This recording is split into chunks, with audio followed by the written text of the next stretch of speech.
Good morning, my neighbors! Ladies and gents and everything in between, it's the first day back after a bank holiday weekend. Last week is never coming again. There's positivity in the air, there's optimism, the sun is shining. I am not used to this level of positivity. I'm really not. It's like, you know, is there some sort of journo-political antidote that could cure me from this chemical imbalance I'm obviously suffering from? Netanyahu rejects Hamas ceasefire. Oh, okay.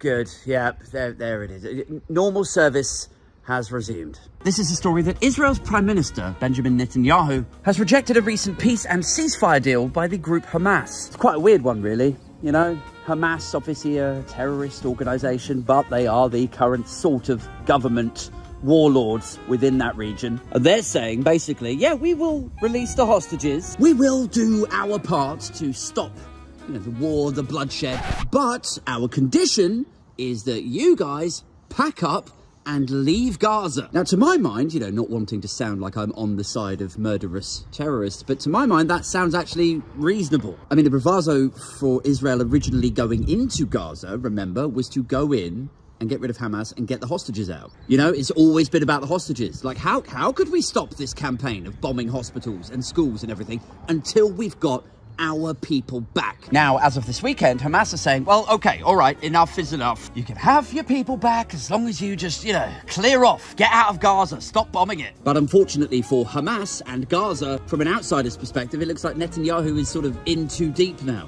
You know, he's announced that he's going to build settlements in the areas that they've carpet bombed, which, you know, if you're a Gazan, if you're a Palestinian, sort of looks like the whole thing was a land grab. I mean, Netanyahu is marketing it like, well, look, to avoid any sort of terror attacks like the ones that we saw last October, to make sure that we're keeping an eye on this area, we're going to have some sort of presence there. So, sorry, we will be building like 5,000 more flats, 10,000 more holiday homes, maybe a few bars and a little beach club. Oh, and that offshore oil that nobody's explored. I mean, I don't know how you solve a situation like this. If I was a citizen of Israel, I would be out there marching, you know, protesting Netanyahu, like, you've got to take the deal. We just want our people back. Equally, if I was in Gaza, if I was a Palestinian, I would be protesting, like, trying to get rid of Hamas, I think, maybe, depending on how cowardly I was feeling that day. I mean, to my mind, for what it's worth, and as I say, I'm not an expert on this stuff. I don't really know how you solve it. But if I look at the pieces as they lay, like right now, here in May 2024, I think what we need to do is ask ourselves a couple of questions. Like, if we believe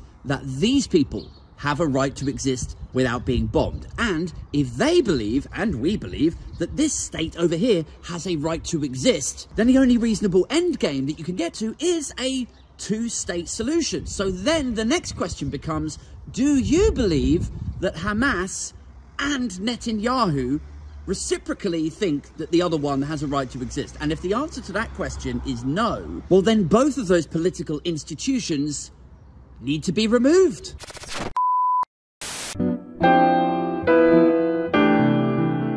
Next up to the Express, who you can almost audibly hear salivating at the prospect of house prices going up further. Now, this is a subject that is quite close to my heart, because as a result of the Liz Truss and Kwesi Kwarteng debacle, we came quite close to losing our house last year. In fact, the only reason that we didn't is because extended family stepped in to, you know, bail us out. Now, it's no secret that house prices have ballooned over the last, what, like 20, 25 years. The cost of buying your home used to be, what, like 3.5, 4 times your salary? Now the average house in London is something ridiculous, like 11 times or 12 times the average person's salary in London. Now, this is commonly referred to as the housing crisis, right? It's this idea that people need to build more houses, so then the supply and demand would kick in, and the average cost of a house would come down to nearer that 3 or 4 times the average salary kind of thing. Just like it used to be, like back in the old days. Like, here's a frightening question for you, right? If you think that young people today just can't get on the ladder because they're a bit lazy and they blow all their money on avocados and iPhones and all of that, if you don't think capitalism has royally fudged... Got to stay on the right side of the monetization, right? If you don't think capitalism has royally fudged the upcoming generations, ask yourself this question. What was the house that you raised your kids in? And how much is that house now? That's all you got to do. If you're like over 60 and you look down your nose at the younger generations, you're like, oh, you should just save more money. Avocados, Netflix, etc., etc.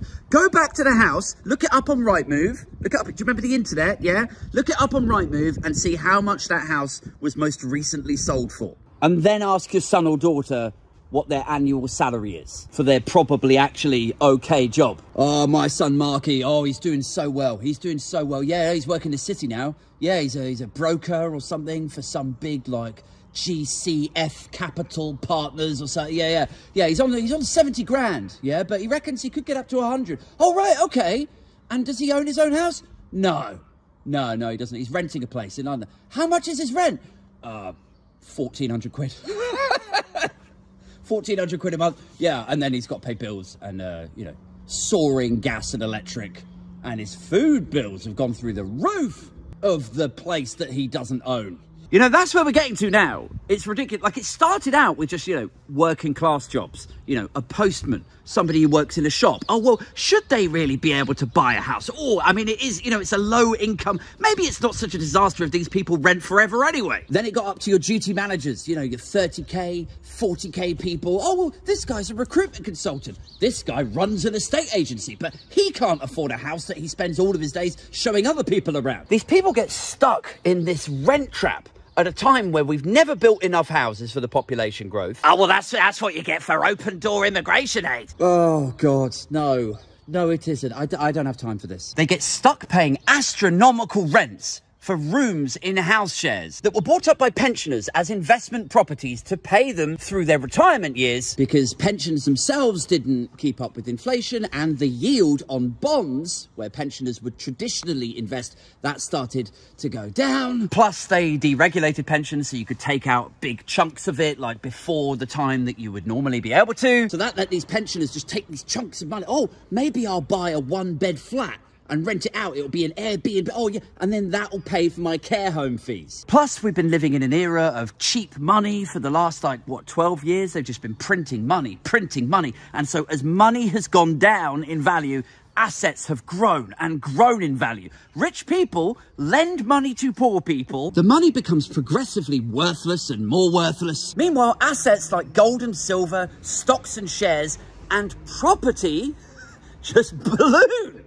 And so, anyway, yes, bringing this back to the original point, what the Express are salivating at, nay, celebrating here, is the possibility that a little 2-up, 2-down house down the road from you that your working class granddad could have afforded on a postman's salary is now, if they drop interest rates again later this year, is now probably going to balloon in value even further. So your kids and grandkids are destined for poverty, and there's no escape from it, guys. Oh, that has really cured that imbalance.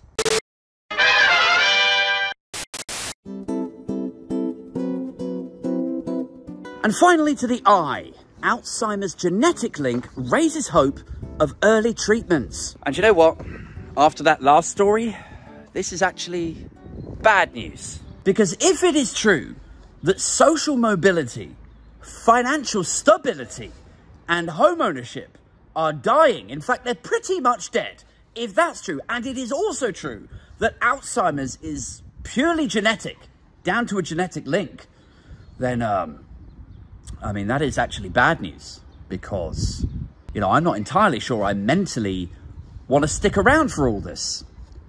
You know, is there not some way that I can be injected with it?